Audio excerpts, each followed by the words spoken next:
everyone, welcome back to my channel. For the ones celebrating Christmas, I hope you had a good Christmas, and for the ones that are watching this before New Year's Eve, I hope you have a wonderful New Year's Eve and a happy 2025. So let's go a bit more straight to the point today, because I am a bit late with my top books of 2024. Most booktubers have already recorded their videos and posted, and I haven't. The big reason for that is that I'm a slave of capitalism and I have to work.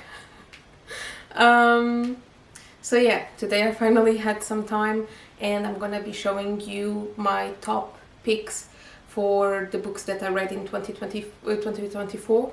Sorry, I was already skipping to 2025 in my head. I'm also gonna be showing you the worst books that I read in 2024, because I didn't have many. I actually could only pick 3 books, because it's kind of like I didn't read as much as I would have this year. I only read, I think, 26 books. I'm either finishing my 26th or my 27th, that is Nelson Mandela's autobiography. And from those 27 books that I read this year, only 3 of them I didn't enjoy, let's say that. My dog is being noisy, apologies, she is having a dream. But yeah, I had a lot of books that were amazing. It was actually difficult to pick just the top 5. Possibly next year I'm gonna pick a top 10. But yeah, for the worst books of 2024, it was quite easy to pick just 3. Okay, let's start then, and I'm gonna start with the worst books. I already have with me book number 3. I took the opportunity to get some of my notes, because there's a lot that I want to say in this video about these books. And yeah, for book number 3, I have The Tattoist of Auschwitz. So this one is tricky, because the book overall is actually good. However, it did feel like at the end of it, Heather Morris was rushing what she was saying, which is kind of understandable at some point, because the book relies in her interviewing the main character on the book, Lal.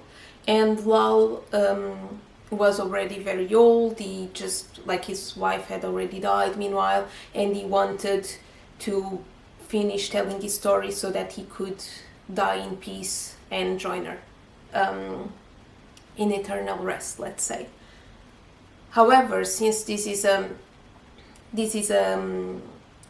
story that is based on true facts, it was quite jarring, the fact that at the end of the book they do mention the fact that the couple wanted to join the Israeli Jew state. They say specifically, because Lal and Gita were pro starting to create a Jew state in Israel. And Gita died in 2003, and Lal died in 2006. Let me just put this here, otherwise I look like an idiot. And that just brought to me some matters of some questions regarding the matter of Palestine and the fact that there's a genocide ongoing, and this was written not that long ago. So the fact that they decided to put that in the book was something that was avoidable, you know. It's as if they're just the author is just closing her eyes to the fact that there's a genocide ongoing, and yeah, that was avoidable, you know. So it's for sure in my bottom 3 books of 2024. I know that it seems like a reason that shouldn't be that big for me to disregard this book from my top picks, but for me it is, you know. So now for our second book of my worst picks of 2024. So we have How to Understand and Deal with Social Anxiety. This is by Mita Mistry. And let me tell you one thing. This was the first book this year that I really didn't like. Like, the previous book we talked about, it wasn't like, oh, it's badly written, but I don't want to shit on people, but this, I'm not a fan of self-help books, and maybe this is for someone out there, not for me though. This is basically a self-help book, but it's not only a self-help book. Something that I told you guys about on a previous video, it was on my November wrap-up actually, was about the fact that when you read non-fiction, like most of my books this year were non-fiction, is to check your facts. And usually, to check your facts, you can go to the back of the book and you have notes in there. That doesn't happen in this one. And that would be okay if it was just the author going like, oh, I think you should do this, I think you should do that.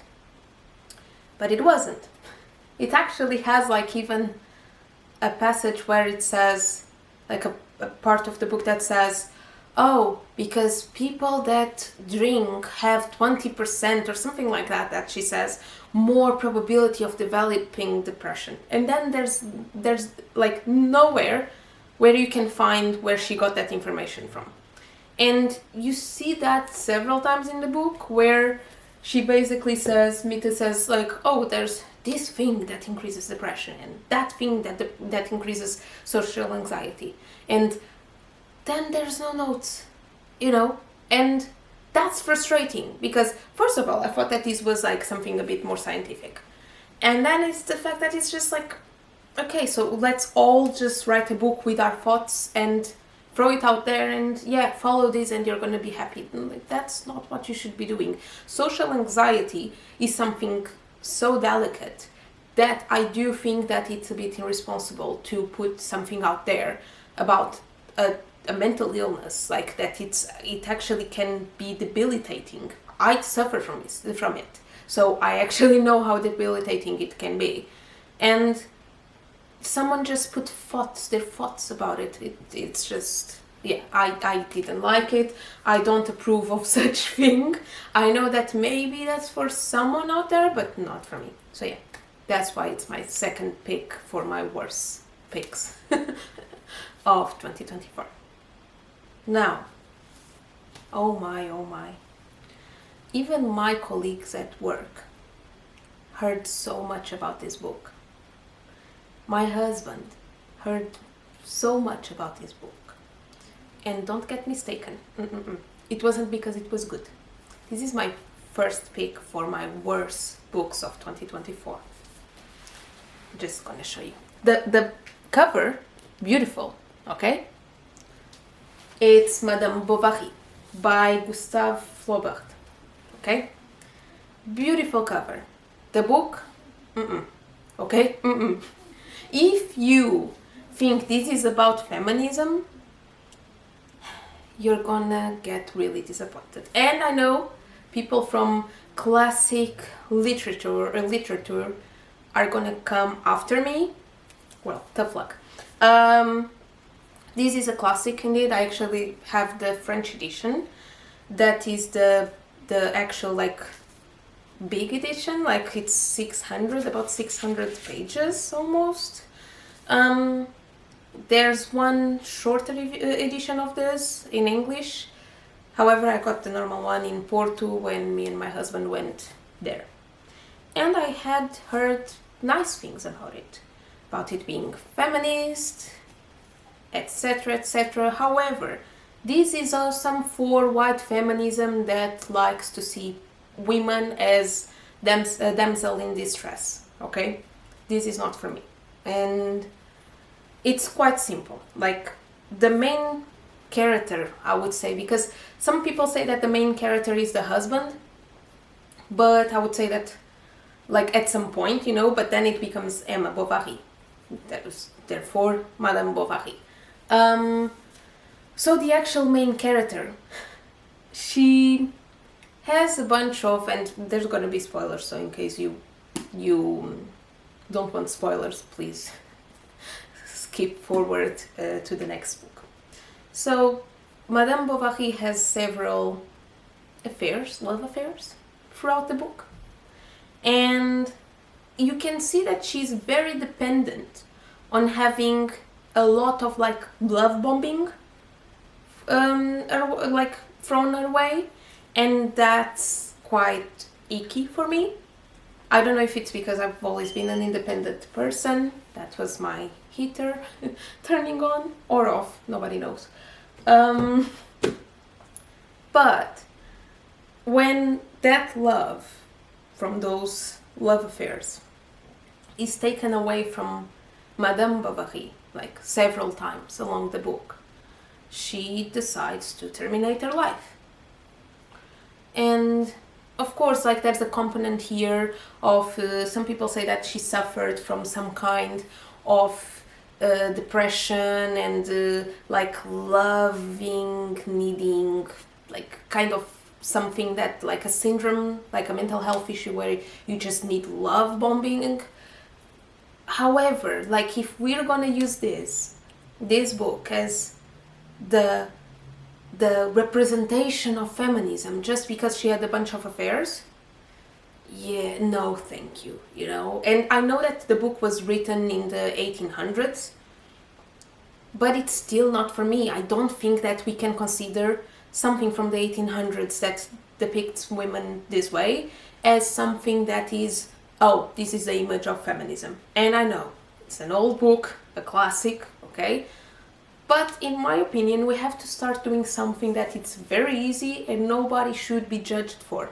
Let's start moving on the classics that do this kind of things, you know. Like we have other stuff like James Baldwin that is considered a classic, of course a lot more recent, but we can focus on those type of classics. Now Gustave Flaubert, like I wouldn't do it again. Just, yeah, I really hate it. Like my colleagues and my husband like heard so much about how much I hate this book. Yeah, but well, it's done. I'm never gonna touch it again after this video. And I'm very happy because I'm actually gonna start talking about my favorite ones. And for my fifth, I have Toshikazu Kawaguchi's Tales from the Cafe. So this one is the second from 5 books on the collection of Before the Coffee Gets Cold. I'm doing this because they're all here. These ones are the remaining ones. And yeah, you have Before the Coffee Gets Cold is the first one, Tales from the Cafe is the second one, Before We Say Goodbye the third, Before Your Memory Fades the fourth, and Before We Forget Kindness the fifth.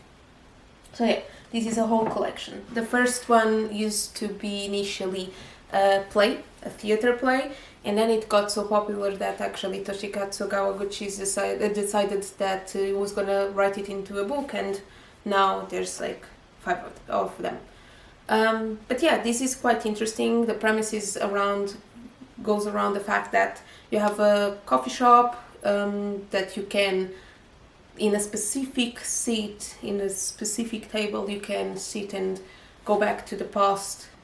And a bit of a spoiler, so if you are still going to read it, skip about 15 to 30 seconds.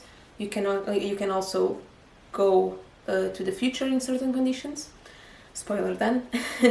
But basically the idea is that you can talk to someone, usually from the past, that has already been at some point in the cafe.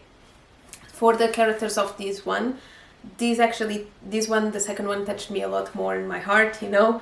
And basically you have the man seeking the best friend whose daughter he raised as his own, the son who did not come home for his mother's funeral, the lover who traveled to see the girl he couldn't marry, and the aging detective who couldn't save his own wife. And this one, it actually went deeper into people's lives and people's emotions, and it goes a lot into people that passed away and how the people that actually stay behind react to it.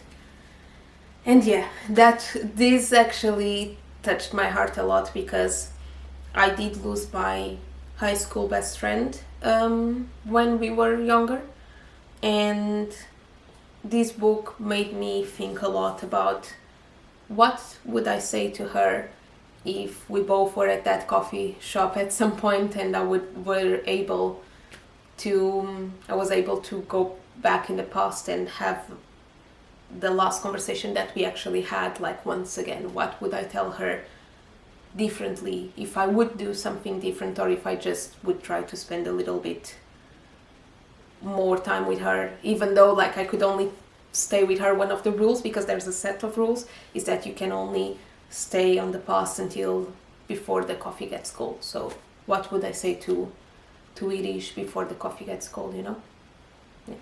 The next one, the book number 4. Actually, I also talked about this one in my November wrap-up. I talked about it really quickly. But yeah, it's The 100 Years War on Palestine by Rashid Khalidi. And this book is one that can make you cry, because this book isn't just a book like that was written by someone giving their opinion on Palestine and the Israeli-Palestine conflict. Like, for example, you have On Palestine, that I have here, by Noam Chomsky and Neil and Pape, that is with an interview done by Frank Barat, I think. And that's their opinion as like someone that isn't Palestinian. This is like actually written by a Palestinian that grew as a Palestinian in a Palestinian Lebanese family, and it gives you accurate history. Like, it was like someone not only that belongs to a family that is Palestinian Lebanese, but they actually were part of the resistance in Palestine and Lebanon, So it's something that is bound to wreck you emotionally, because you see that the book is divided by declarations of war. You have first declaration of war is the first chapter, then second declaration of war is the second chapter, so and so, So basically that's how the book is divided. And the fact that you see parts where they actually mention, like, there's a guy that was the head of the Zionists, the beginning of Zionism, that sends a letter to the resistance saying that they had the wish to eradicate, but they say it in very dodgy words, like they talk about the disappearance of Palestinians, and that's basically them talking about displacement without directly talking about displacement. That actually happens in page 7, and I can read you a passage real quick. So basically it says, most revealing, the letter addressed a consideration that Yusuf Dia had not even raised. And then they quote the letter. You see, another difficulty, Excellency, is in the existence of the non-Jewish population in Palestine. But who would think of sending them away? And then the author says, with this assurance in response to Al-Khalidi's unasked question, Herzl, that was the guy from the Zionist side, alludes to the desire recorded in his diary to spirit the country's poor population discreetly across the borders. It is clear from this chilling quotation that Herzl grasped the importance of disappearing the native population of Palestine in order for Zionism to succeed. So yeah, that's just one of the very upsetting things that you can read in this book, but it's basically the truth, it's heartbreaking. Also, you can see in a lot of parts in the book actually talk about how the Palestinian Liberation Organization lacked the support from the Arab League that basically is constituted by by several Arab countries that were supposed to be their brothers in arms in a way, you know. They were supposed to be the ones that would support them, like, and I don't even say brothers in arms as in let's fight, but like they were supposed to support each other as Arab countries that have been discriminated against over and over and over. But instead they just like tried their best to seem like they were there, but they would always be a puppet as well of the Israeli government and even from the British government, because that was their main goal when they weren't supporting their fellow Arab country, you know. It was to actually be a puppet of the British and even from the United States. And also, like, these mentions, like the book mentions how the first Intifada happened. They also talk about how each agreement that was done with the Palestinians were actually done in a way that it was supposed to, when it was written, showed, oh, things are gonna get so much better for you, but it just got worse, you know. And the Palestinians signed those agreements, quote unquote, you know, not because they were better, but because it did seem that it would be a bit better maybe, and also they kind of didn't have an option. So it's quite heartbreaking to see how they tried to always push the game their way, and that's nasty from their side.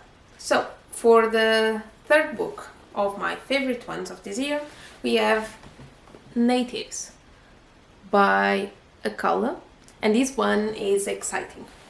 So Akala is a hip-hop artist. He was born in the UK in the 80s, and is a mixed race British man, but he's half Scottish, half Caribbean. So that's where his parents are from. And this one kind of hit close to home because I'm also a biracial person, and I'm half Portuguese, half Cape Verdean, and a lot of the stuff he talked about was pretty much relatable. Like, he talks about how we have privilege by being lighter skinned. Like, he recognizes that, because I think that, once again, I've mentioned this on previous videos, it's not wrong to recognize our privilege, but we can have something that we are privileged and something that we are not. And he does mention the fact that we still have issues with racism, but we do have less issues with racism when it comes to like being stopped by the police. But we are still stopped by the police, for example. And we also have the thing that is the sense of not belonging. It's almost as if we are displaced from our culture, because we feel like we don't belong to the black culture, but we don't belong to the white culture, and it is sometimes difficult to navigate that. And yeah, he does go through all of that. He also approaches racism through a historical point of view, and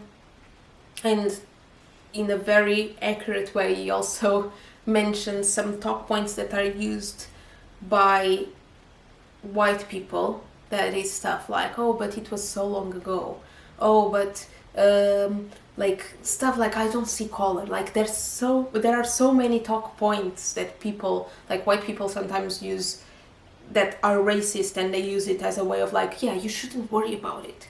And he basically debunks all of them. So I would read this as a biracial woman, as a black woman, as a white woman, but mostly I would read it as a white person, you know, like, not like, I think that like white people have a lot to learn with this, so make an effort.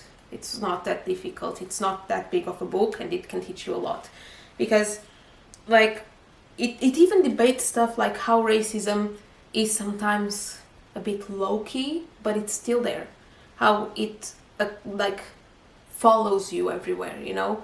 And yeah, I think this is a genius book. Like, you have here a passage on page 34 that is the one that he basically debunks, let's say it, the I don't see color.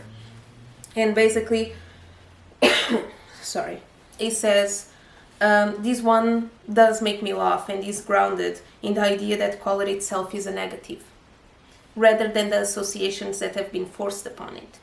It is so absurd to suggest that you don't see a person's color that I can think of no better testament to the difficulties people have discussing race than this silly but often quoted one-liner. So yeah, you have that one regarding the I don't see color, and then you have another one on page 54, if I recall. Let me just find it. Yeah, that is basically talks about like how, like that's the part that is the talk point regarding history. It says, at various points in history, Hindus, Arabs, and even Japanese could find themselves defined as honorary whites. Racial theory was never as precise as we may assume it to have been today. It was always amenable to utility. And then he mentions like several ways that people are divided when it comes to like being white or less white, or like they mention stuff. It's in Portuguese, like the book is not in Portuguese, but he actually used Portuguese to talk about that differentiation that people make within color. But he basically says like someone that is darker, someone that is like light darker, like less dark, like, and there's like 500 possible different variations that people use to describe your color, and that's insane because it shouldn't even be something that people would focus so much. And yeah, and they did say, it does say, regardless of how many terms there were to define people racially, Brazil, like all of the other former slave colonies of the Americas, worked to extend and maintain white supremacy long after slavery had ended, despite all its claims to being a racial democracy. So yeah, it goes into this type of topics like very deeply, so I do recommend this. On to the fourth book. I'm sorry, my dog just got up and she decided to come lay on my feet. She's big, you can't see it because the camera is quite pointed upwards, but yeah, she's laying on my feet. She's a cutie pie. So the next book, the second book on my favorites from 2024, is Why I'm No Longer Talking to White People About Race. It's written by Reni Eddo-Lodge, and by you seeing this title, you think like, oh, maybe she's just, you're tickling me. My dog is tickling me. You may think like, oh, so this is one of those books where you're just saying, yeah, like people of color shouldn't talk to white people about race. That's not what she's calling for. She's calling for accountability, because it does feel a lot of times when someone black or biracial or like people of color are talking to white people about race, that a lot of times it's just because they are trying to have a say, like kind of like make them feel better, make them feel not racist. And a lot of times a lot of questions are made to us, are done to us, like are asked to us, that is like, you should know that, like you have internet, you have books, like you have how to get this information without having to be me educating you about racism. And in this book she does talk about, Reni talks about how racism presents itself in very clear ways, but also presents itself in very low-key ways, and like, yeah, it's jarring. And one of the ways that it presents itself a lot is in feminism. Feminism most of the times doesn't include women of color, and the next book I'm going to talk about is about that actually. But yeah, this also taps into that topic for a chapter, and it talks even about the necessity, like I said in the beginning, of white people's accountability. Hi, honey. accountability, and about the fact that what we need from white people is not more questions that were replied to several times. We need you to start fighting our fight, but fight for us. Like, don't fight it, like Reni says, don't fight it for social media to see you doing it. Fight it for us to actually start having a bit more equality. And yeah, this is a book that I cherish a lot. And I'm gonna just read you like a few quotes from it. Like, one of them is, let me open it very quickly. It's about white privilege. How can I define white privilege? It's so difficult to describe an absence. And white privilege is an absence of the negative consequences of racism, an absence of structural discrimination, an absence of your race being viewed as a problem first and foremost, an absence of less likely to succeed because of my race. So yeah, that's a heavy one.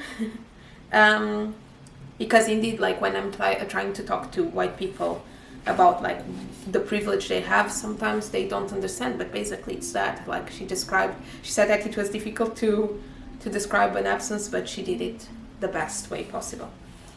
Then you have an interview that she had with Nick Griffin from the British National Party. They're basically, I cannot say the C word, but they're nasty people, let's stay with that. But they're pretty racist, the British National Party, and Nick Griffin is not an exception.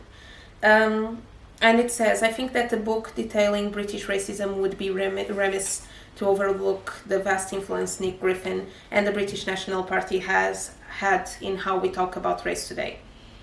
Nick Griffin, a man who, throughout my lifetime, has openly attacked the idea of people like me being truly British, and who repressed the party that held policies stating that my mixed race family is an abomination.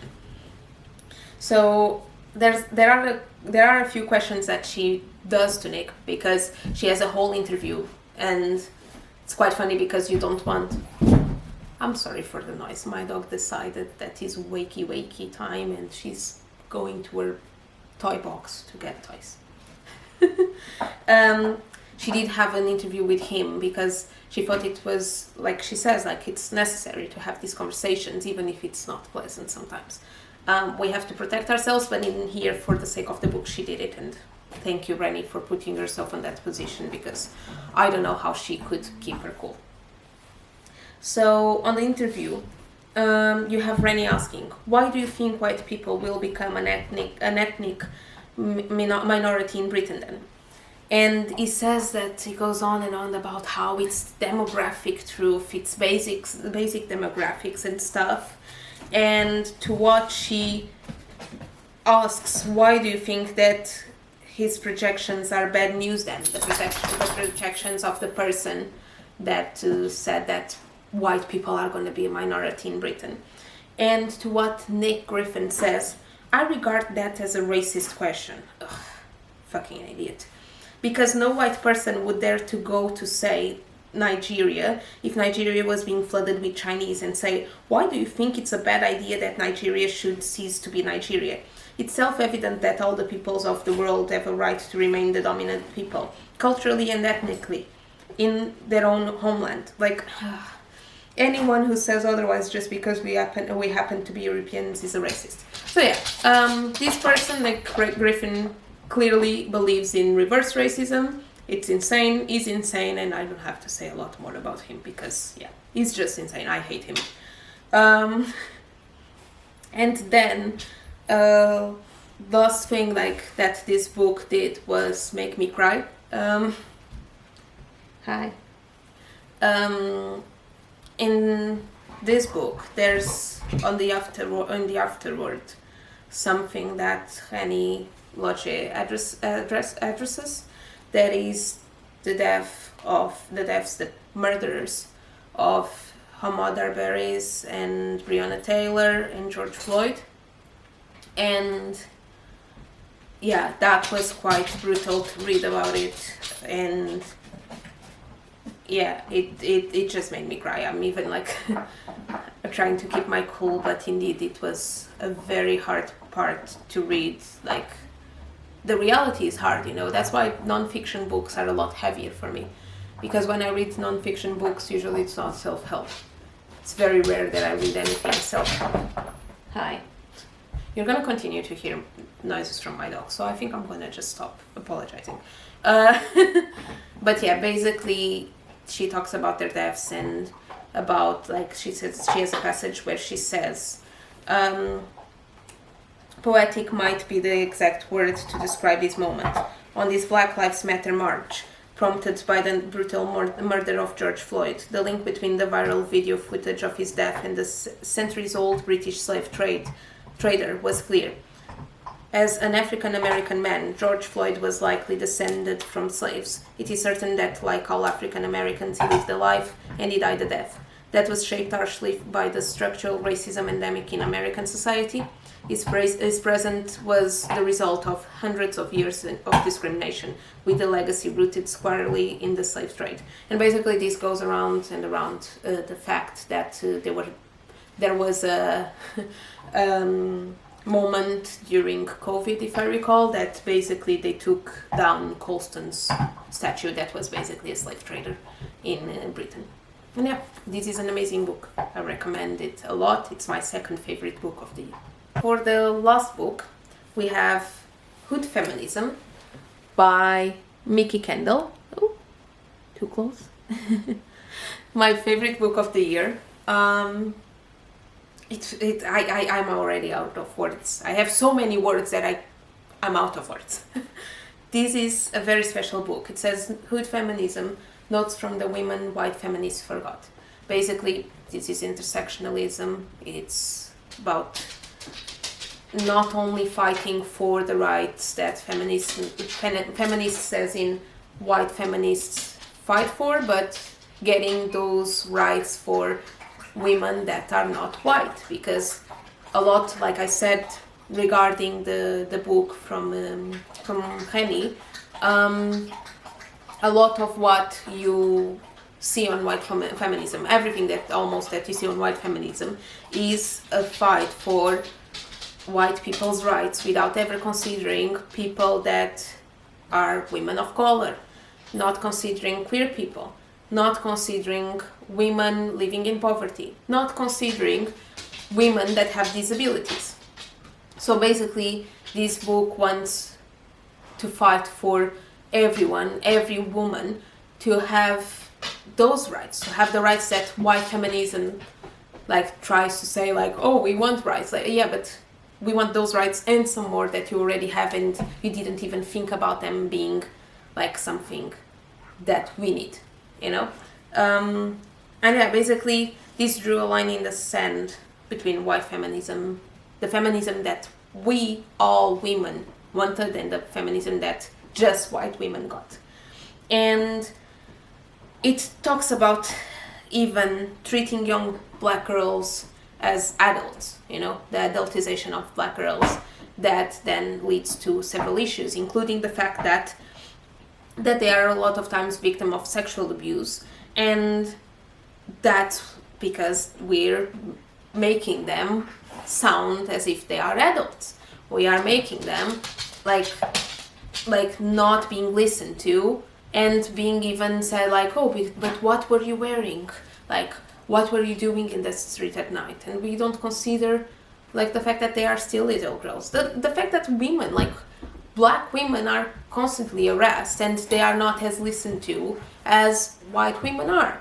And that's fucked up, you know? And there's even like a study that says that 40 to 60% black American girls are sexually abused before they hit 18 years old, you know? It also talks about... Are we done? It also talks about code switching, and that it's done, code switching, it's something that is done so that black women of color are trying to fit into other people's spaces, and that's not seen with good eyes. That's seen as like something that is ghetto. So we are already trying to to code switch, and then you're also criticizing us for code switching as being ghetto. Like, it's like we can't do anything wrong or anything right, you know, and that's really worrying. And like, it also talks about like the reproductive justice, and even talks about the Mississippi appendectomies, that I'm going to read a passage about it so that you know what it is. But basically it says, this is an issue that spans communities with Black, Latina and Indigenous women facing similar complications as a result of bigotry, alongside Mississippi appendectomies, which was another name for unnecessary hysterectomies performed at teaching hospitals in the South and on Black women. There was the forced sterilization of Indigenous Americans, which persisted in the 1970s and 80s, with young women receiving tubal ligations when they were ostensibly getting appendectomies. Ultimately, an estimated 25 to 50% of Indigenous women were sterilized between 1970 and 1976. So basically it talks about forced sterilization, like reproductive rights should be for everyone, but like a lot of times it's just talked about as in... Okay, my dog just decided to carry a stick. It's talked about, like, we always hear about reproductive rights in a white perspective. Like, what about this stuff that is being done to Indigenous women, Latina women, Black women? Like, why is it not being talked about? You know, a lot of people don't even know that ever happened. And we also have a part that talks about something that it's insane, but we just saw it again. That is with the heavy with the Trump election, with the election in November and Trump being elected again. I can't say that without shaking. And I'm not even American or living in America. But the last time before this one that Trump got elected, it says regarding that, the shock that 53% of white women voted for Trump was sadly hilarious. It turned out that even among white women, solidarity was only for some of them. For women of color, especially Black women, it wasn't a surprise. Feminism that could ignore police brutality, killing women of color, that could ignore the steady disenfranchisement and abuse in local and national politics of some women based on race and religion, wasn't about equality or equity for all women. It was about benefiting white women at the expense of all others. So yeah. Whew. Yeah, this is quite heavy, but it's necessary, you know. This is something that I always say, like, I will start reading something lighter when the world gets a little bit brighter, you know, like somewhat brighter, because it's insane. Like, feminism was supposed to be a liberation movement, but instead it was just Black women tending to white women's houses while they were trying to be suffragettes, you know. And this is the type of feminism we need. Like, we need hood feminism to be almost like a Bible for what we need to do for each other. Women need to start speaking for each other, not just for some of us. So yeah. That was it for today's video. It was a long one. I apologize. However, it was needed, you know. It's the wrap-up of the year. We were already expecting that it was going to be a big one. So I hope you liked it. I do hope to do like more reviews like this in the future, but just like for 1 or 2 books, so that we keep it quicker. We keep it shorter. But I do think that this is something that can maybe give you an idea of what books to buy next year, or according to the beginning of the video, what not to buy, if it's not your cup of tea either. So yeah, I hope you guys enjoyed it. I hope you have a wonderful 2025.